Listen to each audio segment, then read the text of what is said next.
ಚುನಾವಣೆಯ ದಿನಾಂಕ ಘೋಷಣೆಗೂ ಮೊದಲೇ ಅಖಾಡ ರಂಗೇರ್ತಾ ಇದೆ. ಮಂಡ್ಯ ಲೋಕಸಭಾ ಕ್ಷೇತ್ರದ ಅಖಾಡ ಭಾರಿ ರಂಗೇರ್ತಾ ಇದೆ. ಇನ್ನು ಚುನಾವಣೆಯ ದಿನಾಂಕನೇ ಘೋಷಣೆ ಆಗಿಲ್ಲ, ಆಗಲೇ ಮಂಡ್ಯ ಕ್ಷೇತ್ರ ಭಾರಿ ಸದ್ದು ಮಾಡ್ತಾ ಇದೆ. ಕಾಂಗ್ರೆಸ್ನ ಅಭ್ಯರ್ಥಿ ಯಾರು ಅನ್ನೋ ಕುತೂಹಲಕ್ಕೆ ಬಹುತೇಕ ಬ್ರೇಕ್ ಬಿದ್ದಿದೆ. ಕಾಂಗ್ರೆಸ್ನ ಅಭ್ಯರ್ಥಿ ಯಾರು ಅನ್ನೋದು ಸ್ಟಾರ್ ಚಂದ್ರು ಅಲಿಯಾಸ್ ವೆಂಕಟರಮಣೇಗೌಡ ಕಾಂಗ್ರೆಸ್ನ ಅಭ್ಯರ್ಥಿ ಅನ್ನೋದು ಬಹುತೇಕ ಫೈನಲ್. ರಮ್ಯಾ ಅವರ ಹೆಸರು ಕೂಡ ಮಂಡ್ಯ ಕ್ಷೇತ್ರದಲ್ಲಿ ಹರಿದಾಡ್ತಾನೆ ಇತ್ತು. ಕಾಂಗ್ರೆಸ್ನಿಂದ ರಮ್ಯಾನೇ ಮತ್ತೊಮ್ಮೆ ಸ್ಪರ್ಧೆ ಆಗ್ತಾರಾ ಅಂತ. ಬಟ್ ಸ್ಟಾರ್ ಚಂದ್ರುಗೆ ಟಿಕೆಟ್ ಆದ್ರೆ ರಮ್ಯಾ ರಾಜಕೀಯ ಕತೆ ಏನು ಹಾಗಿದ್ರೆ? ಮೋಹಕ ತಾರೆ ರಮ್ಯಾ ಬೇರೆ ಕ್ಷೇತ್ರದಿಂದ ಏನಾದ್ರೂ ಸ್ಪರ್ಧೆ ಮಾಡ್ತಾರ?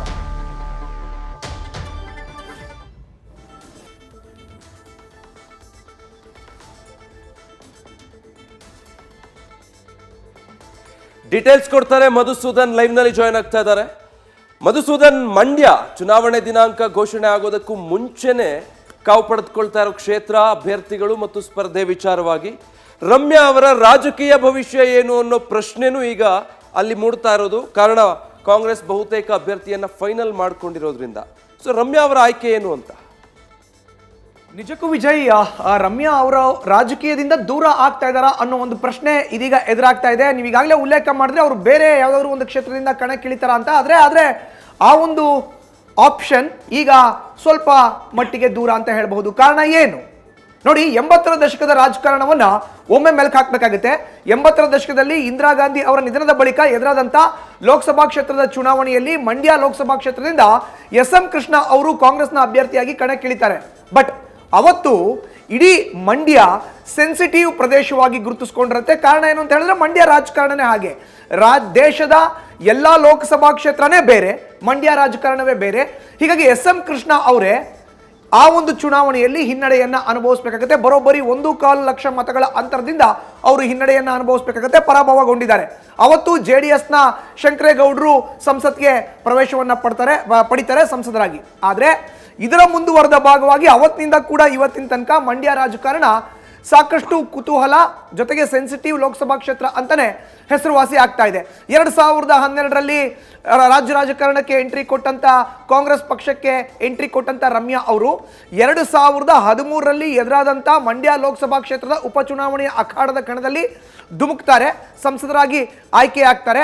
ಅದಾದ ಬಳಿಕ ಕೇವಲ ಸಣ್ಣ ಅವಧಿಯ ಸಂಸದೆ ಅವರು, ಕೇವಲ 6 ತಿಂಗಳು ಮಾತ್ರ ಅವರ ಸಂಸತ್ ಅವಧಿಯ ಒಂದು ಅವಕಾಶ ಅವ್ರಿಗೆ ಸಿಗುತ್ತೆ. ಅದಾದ ಬಳಿಕ 2014ರಲ್ಲಿ ಮತ್ತೆ ಕಾಂಗ್ರೆಸ್ ಅವ್ರಿಗೆ ಟಿಕೆಟ್ ಅನ್ನ ಕೊಡುತ್ತೆ. ಇತ್ತ JDSನಿಂದ CS ಪುಟ್ಟರಾಜು ಅವರು ಕಣದಲ್ಲಿ ಇರ್ತಾರೆ, ಅವರು ಆಯ್ಕೆ ಆಗ್ತಾರೆ. ಬಟ್ 6 ತಿಂಗಳ ಅವಧಿ ಇತ್ತಲ್ಲ, ಆ 6 ತಿಂಗಳ ಅವಧಿಯಲ್ಲೇ ಸಾಕಷ್ಟು ವಿಚಾರಗಳು ಮಂಡ್ಯ ಲೋಕಸಭಾ ಕ್ಷೇತ್ರದ ಚುನಾವಣೆಯಲ್ಲಿ ಅಖಾಡದಲ್ಲಿ ನಡೆದೋಯ್ತು. ಏನೇನು 2013ರಲ್ಲಿ ಎದುರಾದಂತ ರಾಜ್ಯ ಸಾರ್ವತ್ರಿಕ ವಿಧಾನಸಭಾ ಕ್ಷೇತ್ರದ ಚುನಾವಣೆಯಲ್ಲಿ ಮಂಡ್ಯ ವಿಧಾನಸಭಾ ಕ್ಷೇತ್ರದಿಂದ ಅಂಬರೀಶ್ ಅವರು ಸ್ಪರ್ಧೆ ಮಾಡಿದ್ರು, ಅಂಬರೀಶ್ ಅವರು ಗೆದ್ದಿದ್ರು.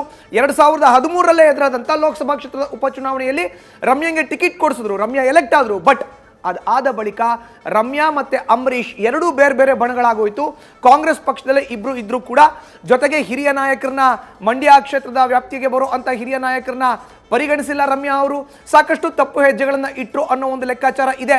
ಅದಾದ ಬಳಿಕ ಮಂಡ್ಯದಲ್ಲೇ ಮನೆ ಮಾಡಿದ್ರು, ಮಂಡ್ಯನ ಬಿಟ್ಟರು, ಮಂಡ್ಯದಲ್ಲಿರುವಂಥ ಮನೆ ಖಾಲಿ ಮಾಡಿದ್ರು, ಮಂಡ್ಯಗೂ ತಮ್ಗಿರುವಂಥ ನಂಟನ್ನ ಕಳ್ಕೊಂಡ್ರು. ಇದೆಲ್ಲ ಆದ ಬಳಿಕ 2018ರ ಲೋಕಸಭಾ ಕ್ಷೇತ್ರದ ಚುನಾವಣೆಯಲ್ಲಿ JDS ಕಾಂಗ್ರೆಸ್ ಮೈತ್ರಿ ಅಭ್ಯರ್ಥಿಯಾಗಿ ಮೈತ್ರಿ ಮಾಡ್ಕೊಳ್ತು, ರಾಜ್ಯದಲ್ಲಿ ಸರ್ಕಾರ ರಚನೆ ಮಾಡ್ತು. 2019 ಲೋಕಸಭಾ ಕ್ಷೇತ್ರದ ಚುನಾವಣೆಯಲ್ಲಿ ಕಾಂಗ್ರೆಸ್ JDS ಮೈತ್ರಿ ಅಭ್ಯರ್ಥಿಯಾಗಿ ನಿಖಿಲ್ ಕುಮಾರಸ್ವಾಮಿ ಅವರು ಕಣಕ್ಕಿಳಿದ್ರು, ರಮ್ಯಾಗೆ ಅವಕಾಶ ತಪ್ಪೋಯ್ತು. ಈಗ 2024ರ ಲೋಕಸಭಾ ಕ್ಷೇತ್ರದ ಚುನಾವಣೆ ಬರ್ತಾ ಇದೆ. ಕಾಂಗ್ರೆಸ್ ತೆರೆಮರೆಯಲ್ಲಿ ರಮ್ಯಾರನ್ನ ದೂರ ಇಟ್ಟು ಸ್ಟಾರ್ ಚಂದ್ರು ಅರ್ಥಾತ್ ವೆಂಕಟರಮಣೇಗೌಡ ಅವರಿಗೆ ಟಿಕೆಟ್ ಬಹುತೇಕ ನಿಶ್ಚಿತ ಅಂತ ಹೇಳ್ತಾ ಇದೆ. ಈ ಎಲ್ಲ ಆಯಾಮಗಳನ್ನ ನೋಡಿದ್ರೆ ಎಲ್ಲೋ ಒಂದ್ ಕಡೆ ರಮ್ಯಾ ಅವರು ಕಾಂಗ್ರೆಸ್ನಿಂದ ಅಥವಾ ನೇರವಾಗಿ ರಾಜಕಾರಣದಿಂದಲೇ ದೂರ ಆಗ್ತಾ ಇದ್ದಾರಾ ಅನ್ನೋ ಒಂದು ಪ್ರಶ್ನೆ ಎದ್ದೇಳುತ್ತೆ. Vijay, thank you Madhusudan. So Ramya ಅವರ ಪೊಲಿಟಿಕಲ್ ಜರ್ನಿ ನೋಡ್ತಾ ಹೋಗೋದಾದ್ರೆ ಈ ಬಾರಿ ಅವ್ರ ಭವಿಷ್ಯ ಏನು ರಾಜಕೀಯದಲ್ಲಿ ಅನ್ನೋ ಪ್ರಶ್ನೆ ಇರೋದ್ರಿಂದ ಸಿನಿಮಾ ಕ್ಷೇತ್ರದಿಂದ ರಾಜಕೀಯಕ್ಕೆ ಎಂಟ್ರಿ ಕೊಟ್ಟಿದ್ರು ರಮ್ಯಾ. ಅದಕ್ಕೂ ಮುಂಚೆ ಸ್ಯಾಂಡಲ್ವುಡ್ನಲ್ಲಿ, ಜೊತೆಗೆ ದಕ್ಷಿಣ ಭಾರತದ ಸಿನಿಮಾ ರಂಗದಲ್ಲಿ ದೊಡ್ಡ ಹೆಸರು ಮಾಡಿದ್ದಂತಹ ನಟಿ. ನಂತರದಲ್ಲಿ ರಾಜಕೀಯಕ್ಕೆ ಎಂಟ್ರಿ ಕೊಟ್ಟರು. 2012ರಲ್ಲಿ ಅಧಿಕೃತವಾಗಿ ಯೂತ್ ಕಾಂಗ್ರೆಸ್ಗೆ ರಮ್ಯಾ ಎಂಟ್ರಿ ಕೊಡ್ತಾರೆ. ರಾಜಕೀಯ ಗುರು SM ಕೃಷ್ಣ ಅವರ ಗರಡಿಯಲ್ಲಿ ತಮ್ಮ ರಾಜಕಾರಣವನ್ನ ರಮ್ಯಾ ಆರಂಭ ಮಾಡ್ತಾರೆ. ಅದು ಕೂಡ ಅವರ ಎಂಟ್ರಿ ಮಂಡ್ಯ ಕ್ಷೇತ್ರದಿಂದನೇ ಆಗುತ್ತೆ.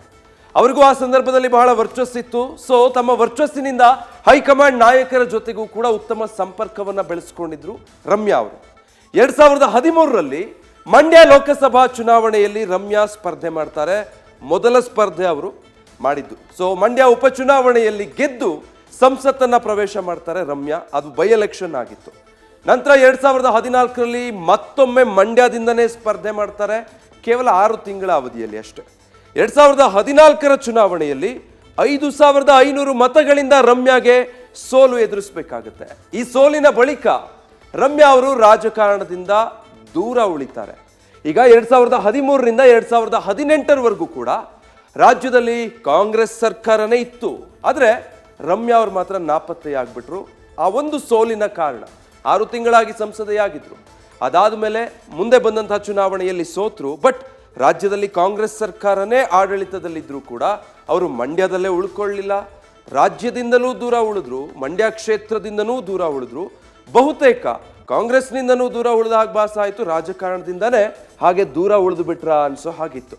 ಸೊ ಚುನಾವಣೆಗೂ ಮುನ್ನ ಮಂಡ್ಯದಲ್ಲಿ ಈಗ ರಮ್ಯಾ ಅವರ ಸ್ಪರ್ಧೆ ವಿಚಾರಕ್ಕೆ ಸಂಬಂಧಪಟ್ಟ ಹಾಗೆ ಸಾಕಷ್ಟು ವಿಚಾರಗಳು ಮನೆ ಮಾಡಿತ್ತು.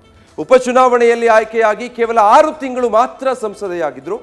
2014ರ ಲೋಕಸಭಾ ಚುನಾವಣೆಯ ಸೋಲಿನ ಬಳಿಕ ಮಂಡ್ಯದಿಂದ ದೂರ ಉಳಿದ್ಬಿಟ್ರು. ಯಾರಿಗೂ ಹೇಳದೆ ಕೇಳದೆ ಮಂಡ್ಯದ ಮನೆಯನ್ನ ಖಾಲಿ ಮಾಡಿದ್ರು ರಮ್ಯಾ.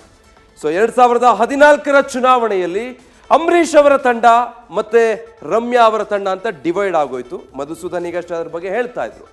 ಜಿ ಮಾದೇಗೌಡ ಆತ್ಮಾನಂದರನ್ನ ಕಡೆಗಣನೆ ಮಾಡಿ ರಮ್ಯಾ ಪೇಚಿಗೆ ಸಿಲುಕಿದ್ರು. ಅಂದ್ರೆ ಅದರ ಫಲಿತಾಂಶ ಅವರು ಎದುರಿಸಬೇಕಾಯ್ತು ಅಂತ ಹೇಳ್ಬೋದು. ಸೊ 2014ರ ಲೋಕಸಭಾ ಚುನಾವಣೆಯಲ್ಲಿನ ಸೋಲಿನ ಬಳಿಕ ಅಜ್ಞಾತ ಸ್ಥಳಕ್ಕೆ ರಮ್ಯಾ ತೆರಳು ಬಿಟ್ರು. ಯಾರಿಗೂ ಹೇಳೂ ಇಲ್ಲ ಕೇಳೂ ಇಲ್ಲ.